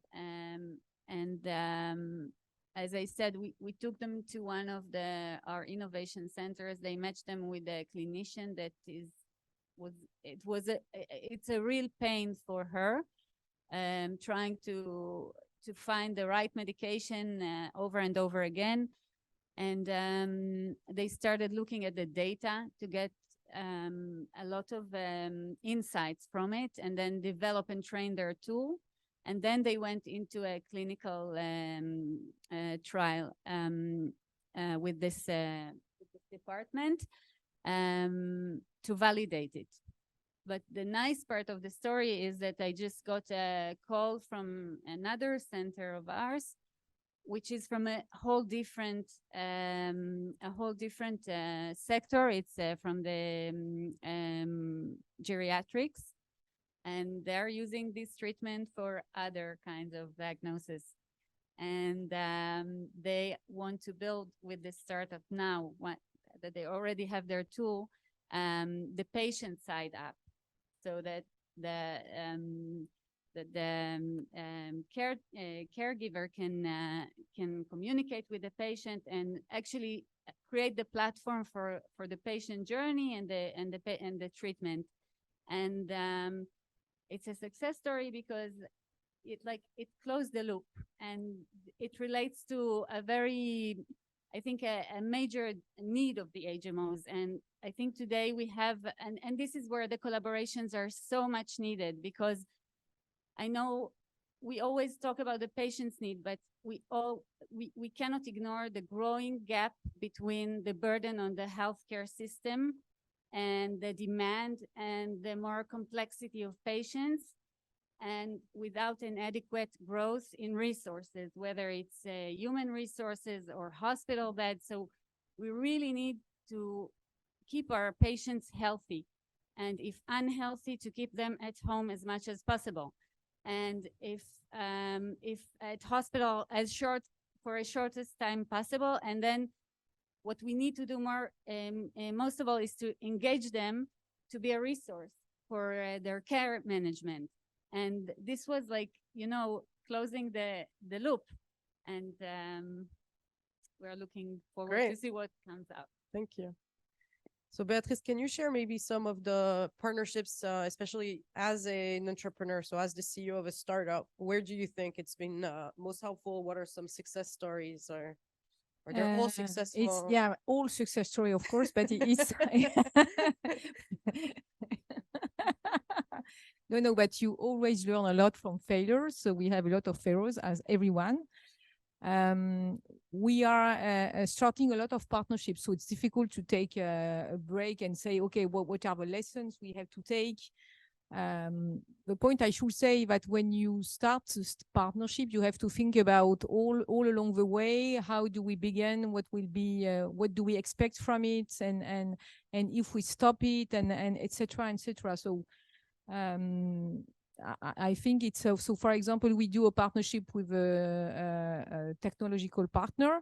So we start from, okay, what are our goal, and what will bring in terms of IP, in terms of, so you have to think about everything. And the good thing is that you have to think about what's going to be in 3 years. Then you have to think about everything along the way. So this is good because it's obliged you to think about all the issues and etc. So it's a way to predict, to try to know, to plan everything. So for me, it's a way to build a strategy. So because again, our system is very complex, because it's at the end of the day, we close a cycle. So we start with the patient. The patient is going to do by herself a scan. So she does the manipulation, and then the image is analyzed in the cloud, and then the physician receives the report, and the physician reads the report and then sends back the woman. So we close the loop, and as you said, the patient becomes active. So the objective here as well is that the patient becomes a part and active in his way, and this is very important. So the patient is active, and the physician receives, and it becomes smoother, and it's easier for everyone. So we close the loop, and when you close the loop, you have to work and to be specialist in a lot of things. So hardware, software, an app to do the communication between a physician, a patient, and IVF clinics as well. And then for the woman, when she receives the information, how does she feels, etc. So you have a lot of things to cover. So we can't cover everything. So that's why for us as a startup, we help to build a lot of partnership with different, organizations, companies, with expertise in ultrasound, in AI, in apps, in communication. And what is nice here is that if we bring all these expertise together, then we are able to offer the best for the patient, which is the goal at the end of the day. And it accelerates the path to innovation, Yeah. right? Because the tendency of wanting to, not invented here mentality that happens in some organizations, right? Where if it's not invented here, it's not good. So we want to start from scratch everything, delays innovation quite a bit, right? Whereas here you're taking a few things everywhere. So we don't have a lot of time. So we're going to close Inbal maybe with your last thoughts on like success stories or failures that you think like or watch outs in terms of partnerships, but also with do you recommend them? What's your view on them? I recommend Femtech. Oh, No. good. In general, that's a good thing. No, what I would say, a success story in my eyes, it's not my success story. I mean, it's for me as a woman. But I don't know if you must be aware that menstrual garments and menstrual cups have become a huge explosion. And now they're like in the super farm, which, they used to not be there. It wasn't discussed. It was, not there.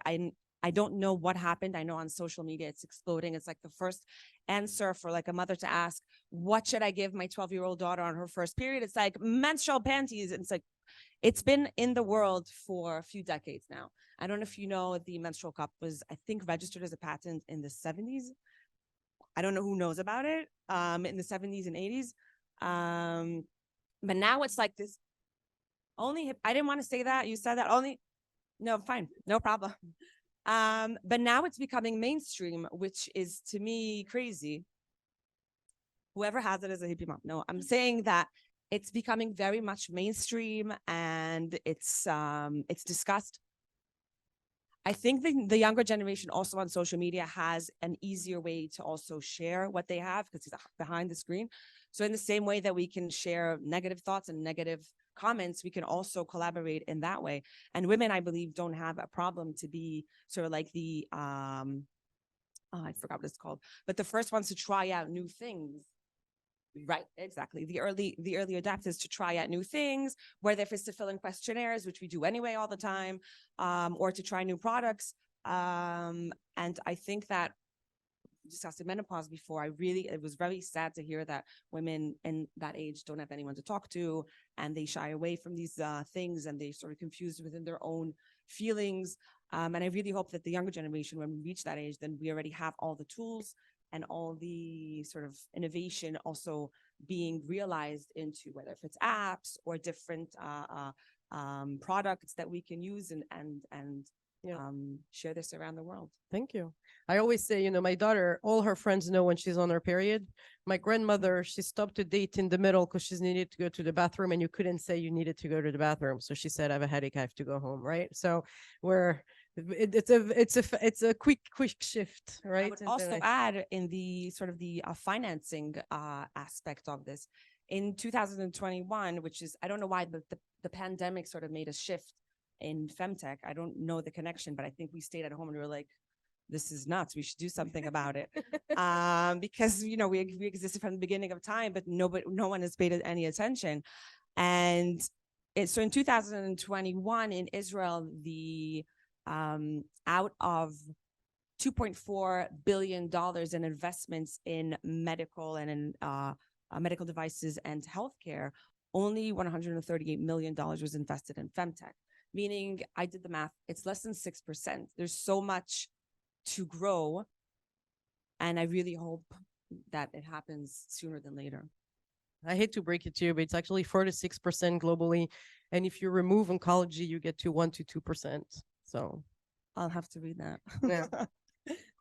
It's very sad. Oh, I know. But maybe it's because only 16%, I think, in Israel in VCs are women, the partners. Yeah. So if we can get it from globally, so if we get it from that side, we can maybe also we need grow more, on that side. We need more in VC. We need more in research as well, right? There's just a lack of basic research, so everywhere. But thank you so much. And we have one last video of the rest of the cohort. Big round of applause, please, for our partners. Thank you. And Simone, the next round of startups. Thank you. High blood pressure disorders during pregnancy is the #2 killer, taking the lives of thousands of pregnant mothers and their unborn and newborn babies. 1 in 12 pregnancies are affected 1 in 6 babies are born preterm, not only directly costing lives, but also indirectly affecting society. The Center for Disease Control estimates 3 out of 4 of these deaths are preventable. Together, we can prevent these maternal deaths by leveraging technology to better monitor health vitals during pregnancy and postpartum, sharing guidelines for moms and their caretakers to know more about hypertensive pregnancy disorders, symptoms, and care through referring women to a hospital that offers higher level of maternity care, and identifying and predicting which moms are at high risk early on before week 27 in pregnancy using electronic health records and artificial intelligence to help doctors. Adira Health provides impact for moms and their caretakers during and after pregnancy.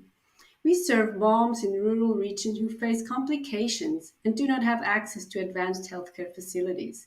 We leverage non-invasive, remotely collected clinical, general health, and mental health data starting at the first pregnancy checkup. This enables caretakers to provide truly data-driven personalized care journeys outside of the clinics for their patients and families. Now, the combination of the power of artificial intelligence with a perinatal care coach who follows up on the health progress has the potential to lead to better pregnancy outcomes and save lives. We invite you to join us in our endeavor to save moms and babies' lives. Thank you. Like many women, I had difficulty getting pregnant. After 2 years of treatment, my situation only got worse. You see, most of the fertility drugs were developed for use of no longer than 6 months. Instead, they're often used 2 to 5 years and can actually cause other forms of infertility, such as tooth and endometrium. The endometrium is like a topsoil inside of the uterus. It's a layer of blood vessels where the fertilized egg implants and is nourished. And just like topsoil, if this layer is too thin, the egg cannot implant and it dies. 26 million women worldwide suffer from this form of infertility due to natural or medical causes. This is about 1 in every 7 women. It's a well-known problem, but today there is no viable cure. I am Loanna Hasseltine, and I have created a patented device called LumaWomb. LumaWomb regenerates endometrial cells. Using near-infrared light, we're able to cure tooth and endometrium. Phototherapy is similar to photosynthesis. LumaWomb's light penetrates deep into the uterus, stimulating and healing endometrial cells. Our market is B2B, selling to equipment to OBGYNs. Worldwide, these practices spend $28 billion yearly in medical devices. LumaWomb has a retail cost of $40,000 with a 60% margin. Calculating a 10% penetration, we'll have a turnover of $56 million in just the US alone. Added revenue will come from consumables.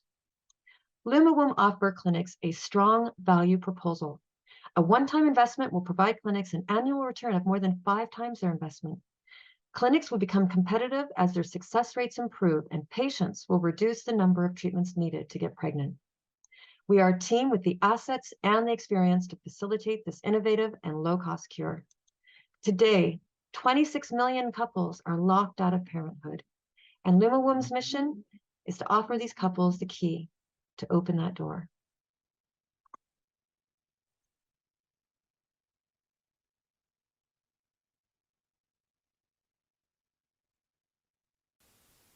Hi, I'm Penelope Finney.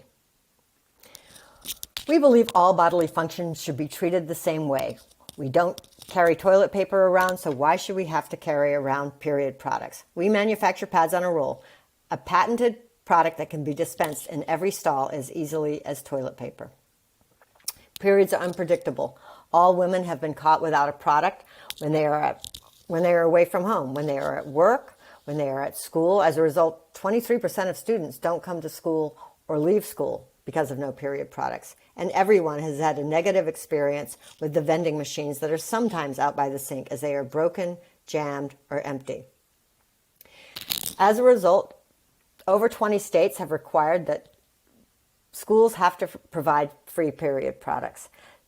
Prisons and shelters in some cities are being required to have free period products, and several cities such as Washington, D.C., Ann Arbor, Michigan, Austin, Texas, and El Paso are requiring that free period products exist in public buildings. We have been selling our products since February and are now working with several very large distributors across the country. We are in several school districts across the country, several large universities. We are now working with several cities and towns to provide free period products, as well as libraries and other businesses. We work with nonprofits in order to spread the word via advocates. So far, we have raised $2 million, and we have done all of this with 5 people.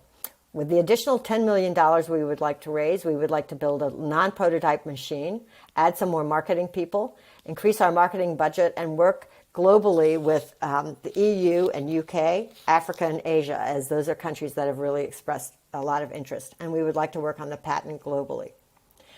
We are a team with a lot of experience, and we thank you for your time. Hi everyone, I'm Nitya, co-founder of Rue Medical. We are on a mission to build transformative technologies for menopausal women. Menopause is a natural phenomenon that every woman has to go through. It comes with a long list of 34 recognized symptoms, of which hot flashes are the most common one. 75 to 80% of women suffer from this disruptive symptom on a daily basis. We at Rue Medical chose to solve this very problem and provide women with a comfortable, hands-free, and most importantly, an effective solution. CoolZen is a smart wearable that automatically detects the onset of a hot flash episode and provides instant relief using localized cooling effect. This, in turn, triggers the body's natural cooling mechanism to kick in and arrest the hot flash episode. It is worn on the back of the neck using a disposable adhesive strip, making it extremely discreet and easy to forget about. Early trials have shown 80% reduction in both duration and intensity of a hot flash episode. The duration of the episode has gone down from around 3 to 5 minutes on average to under 30 seconds. Our proprietary AI helps personalize this very therapy to every single woman using our smart sensor system. We understand that menopause cannot have a one-size-fits-all solution. Our technology is patent pending and has recently been UKCA and CE certified, making it ready for commercialization. We also have an app platform, Unpause, that allows women to manage their device, but also journal and track their other menopausal symptoms and treatments. Unlike any other product on the market, CoolZen requires no user intervention and works seamlessly to provide effective and instant relief. We plan to sell directly to women, making our solution extremely accessible through our website and various e-commerce platforms. So join us in our mission to unpause menopause. Why is that some of us can cope with challenges in life, while others develop anxiety, burnouts, depression, sleep disorders?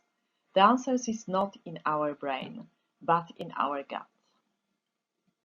Today, most people with mental conditions do not improve. Here are the sad numbers. 40% of society suffer from mental problems.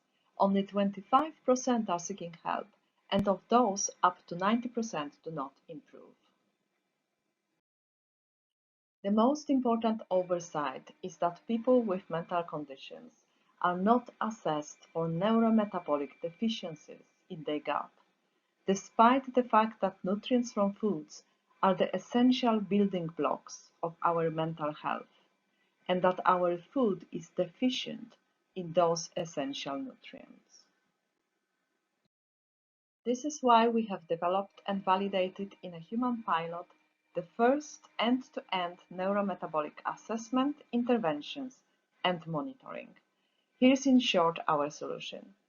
The neurometabolic assessment consists of a symptom questionnaire and the objective analysis of 25 neurobiomarkers in 4 dried urine probes taken by the customers at home. We process those 2 data sets digitally. Based thereon, a neurometabolic intervention is designed, consisting of personalized nutritional plans and nutraceuticals or functional food products. Our solution brings superior effectiveness into diagnosis or assessments and treatments of mental issues. Here is an example. Today, when persons with anxiety visit their specialists, they are assessed based on a subjective questionnaire, and they are typically treated with anti-anxiety medications and therapies. With our assessment, we see at least 3 metabolically different types of anxiety, which require different neurometabolic nutritional treatments, which, not surprisingly, bring superior effectiveness and improvement.